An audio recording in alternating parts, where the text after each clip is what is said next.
Welcome to HOA Fight Club. I'm Raylene Schifano.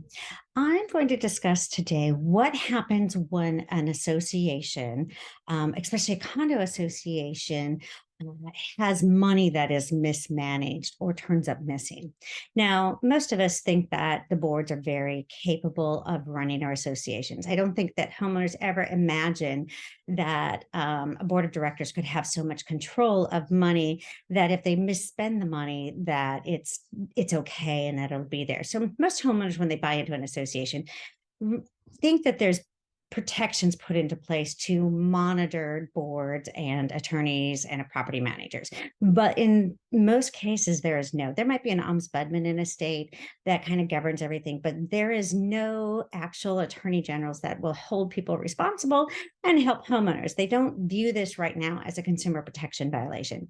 So all of this, our homes are the biggest purchase we ever make. So if a board of directors mismanages money and it turns up missing, what happens? Who pays for that?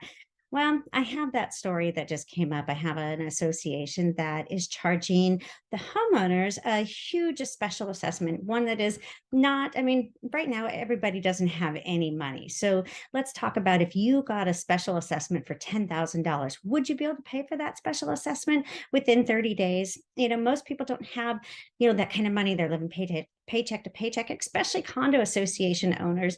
Usually that's their first time home, that they're buying, and they just don't have the money, or they're seniors on a fixed income. That's a lot of the mix of condo associations, So when we put these burdens of this special assessment on these people, we are putting people in jeopardy to lose their homes. Well, in this case, if these people do not pay their special assessment by the end of the month, then the board and the attorney will foreclose. Now, I take these things very seriously because this is our money. If the board mismanaged the money, why, first of all, is any of the board still serving on that board of directors? They should have been required to step down and not participate in any votes. Because a board has to vote whether they are going to sue the previous board members or the property management company for the mismanagement of the money. Now, if you have board members that are still serving on that board that participated in the mismanagement of the money and they've been on the board forever, a lot of these people have, and they are professing that they didn't know what happened to the money. Well, they've been there for a long time and they took that oath as board members to protect the association and the members' money. Now, the other thing that they took a vote for, if there's any issues, they are supposed to call a meeting of the ownership.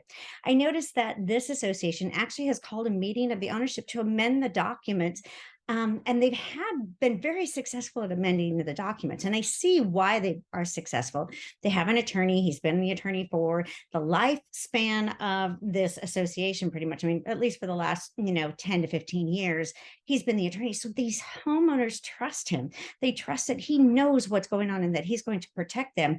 But if he's been the attorney for this long, why hasn't he protected them? My other question is, if there's money missing or mismanaged, why hasn't a police report been made? Why is there no, there should be a police filing with the city to be doing an investigation of where the funds went. They are kind of putting the blame on the previous management company. But if the previous management company mismanaged money or funds are not where they're supposed to be, that property management company should be held liable, and the association should go after them, because otherwise they are just allowed to do it again to another. They have more clients than just one. They're a property management company. So if they stole money or mismanaged your money, they're probably mismanaging somebody else's money. And I think that would be my first question for the association attorney is, why are we not prosecuting somebody? Why are we not going after anybody? Now, they're going to do a forensic audit, but why don't they do the forensic audit before they charge the homeowners with a special assessment? Because if the association actually sues the previous board members or the property management company, the association's insurance, the D&O, the directors and officers insurance, would click in and help these homeowners, help this association recoup the funds that's turned up missing. Some of these policies are $1 million, $2 million, $5 million. If the association is missing money, that would be the best route for the association to take to cover the association's missing funds. So I just have questions of why things aren't being done the way they're supposed to be done. We have a lot of people going into foreclosure. We have a middle housing crisis in Washington state, at least, and we need to keep people in their homes. So when a board does this kind of thing and it charges a special assessment, it puts a huge majority of the association up for foreclosure.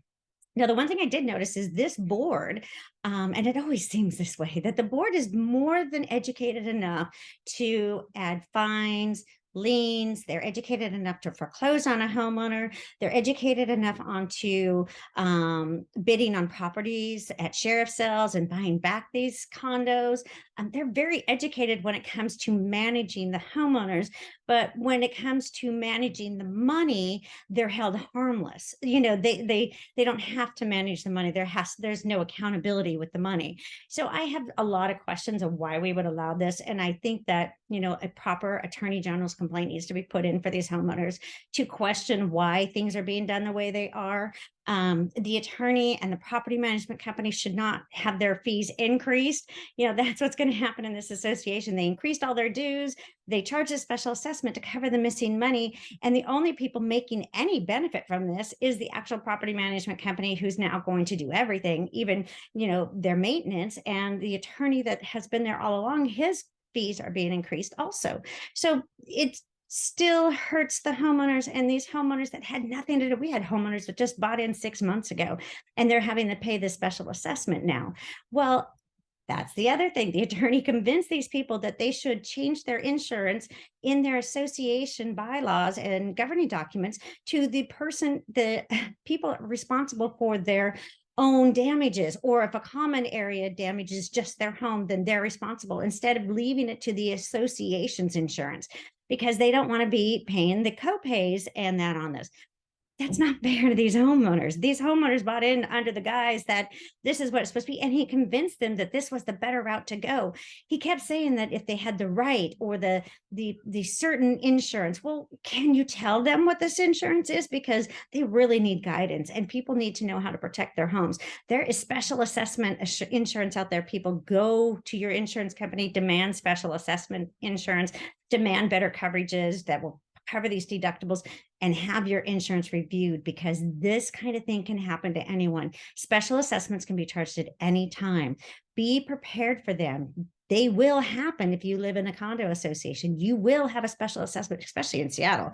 All the rain and everything that's been allowed, and all the maintenance. So the board doesn't have to maintain everything, but they sure get to charge special assessments to maintain, even though they didn't budget or they didn't spend the money appropriately. So you're penalized every single time. So you need to be smart as homeowners. You as homeowners can get together and still vote out that board. You as homeowners can get together and still affect change, so you don't have to pay that special assessment.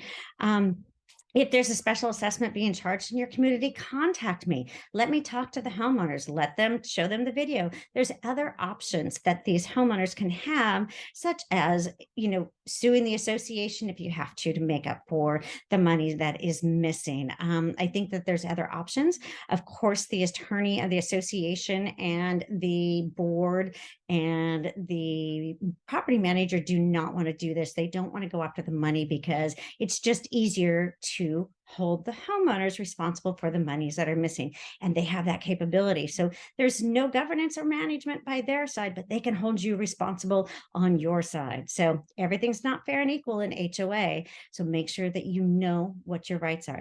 All right, you guys, these are my opinions, and I'll see you on the next one.